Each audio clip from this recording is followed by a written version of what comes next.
অনেকেই বলে যে কাফের মুশরিকরা তো অনেক ধরনের দান সৎকা ভালো কর্ম করে, তার মানে তারা ভালো না, এটা বলা যাবে না। ভালো কর্ম কিছু করলে যে তারা ভালো না, প্রথমত তাদের ইমানই নাই। তো সুতরাং ইমান যে নাই এই বিষয়টা আপনি সমালোচনা করেন, এবং কাফের মুশরিকদের মূর্তি পূজা, বিভিন্ন ধরনের যে অপকর্ম আছে এগুলো নিয়ে আপনি সমালোচনা করেন, গীবত করেন, এটা জায়েজ। এতে করে মুসলমানদের এবং পৃথিবীর মানুষদের কল্যাণ হবে, শান্তির বার্তা পৃথিবীর সব জায়গায় ছড়িয়ে পড়বে। আপনি কি জানেন গীবত করা জায়েজ আছে? তিন ব্যক্তির গীবত করা কিন্তু জায়েজ আছে। আমরা সবাই জানি গীবত করা হারাম, গীবত করা হারাম, গীবত করা যাবে না, গীবতকারী ব্যক্তি কখনো জান্নাতে প্রবেশ করবে না। অথচ নবীজি হাদিস শরীফে ঘোষণা করেন তিন ব্যক্তির গীবত করা জায়েজ। এক নাম্বার হলো অত্যাচারী শাসক। যে শাসক দেশের মানুষের উপর বিভিন্নভাবে তার মন গড়া বিষয় চাপিয়ে দেয়, যেমন যাকে বলা হয় স্বৈরাচারী শাসক।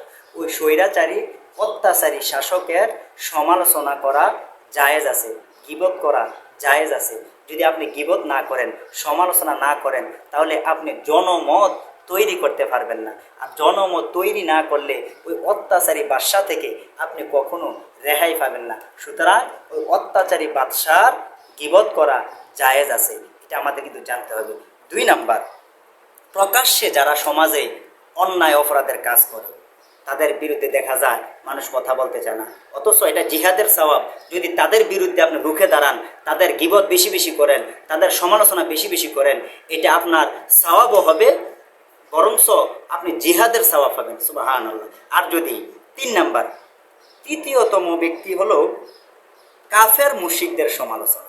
অবশ্যই কাফের মুশরিকদের ভুল ত্রুটি সমালোচনা যদি আপনি না করেন, তাহলে মুসলমান কি শিখবে?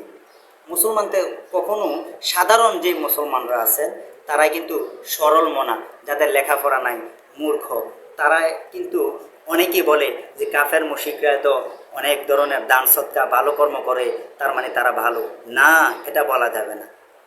ভালো কর্ম কিছু করলে যে তারা ভালো না, প্রথমত তাদের ইমানই নাই। তো সুতরাং ইমান যে নাই এই বিষয়টা আপনি সমালোচনা করেন, এবং কাফের মুশরিকদের মূর্তি পূজা, বিভিন্ন ধরনের যে অপকর্ম আছে এগুলো নিয়ে আপনি সমালোচনা করেন, গীবত করেন, এটা জায়েজ। এতে করে মুসলমানদের এবং পৃথিবীর মানুষদের কল্যাণ হবে, শান্তির বার্তা পৃথিবীর সব জায়গায় ছড়িয়ে পড়বে। আল্লাহ তাআলা আমাদের সকলকে ইসলামের বার্তা ছড়িয়ে দেওয়ার, সারা বিশ্বের প্রান্তে প্রান্তে ইসলামের বার্তা ছড়িয়ে দেওয়ার ব্যবস্থা করে দেখ। সকলে বলেন আমিন।